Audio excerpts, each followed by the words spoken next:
kabla ya umepata shida yoyote kwenye mwili, number one anasema weka mkono na mtu huyo atapona. Lakini leo watu wengi wameacha ya Mungu, wanafuata ya dunia. Kwa nini? Akili zilitengenezewa njia ya kuibiwa.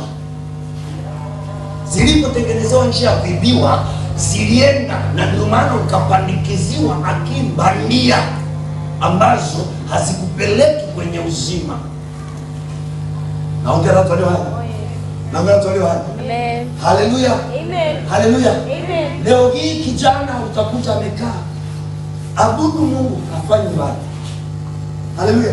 Lakini akisikia mpira, kitu cha dunia, hata ibadani anaweza, yani hata nyumbani anaweza asile kwa ajili ya mpira, kwenda kuangalia mechi ambayo hagawiwi hata shilingi 100, ambayo haimsaidii chochote kwenye maisha yake. Lakini leo akisikia habari za kwamba ni mkutano wa Injili umewekwa hapo, hawezi kusogea, yuko busy na mambo mengine. Sababu unajua nini? Akili zenye hekima ya Mungu zimechukuliwa. Wamepewa akili bandia. Watu wamepewa akili bandia. Na ndio maana ile siku ulipomjua Yesu, the way unapompenda Yesu, kuna mtu anakuona kama wewe umechanganyikiwa, umekosa kazi za kufanya. Kwa nini? Akili zako ziko tofauti na akili zake.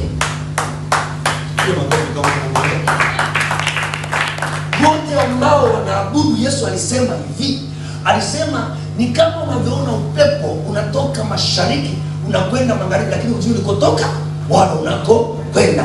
Ndio akili za mtu ambaye ameokoka.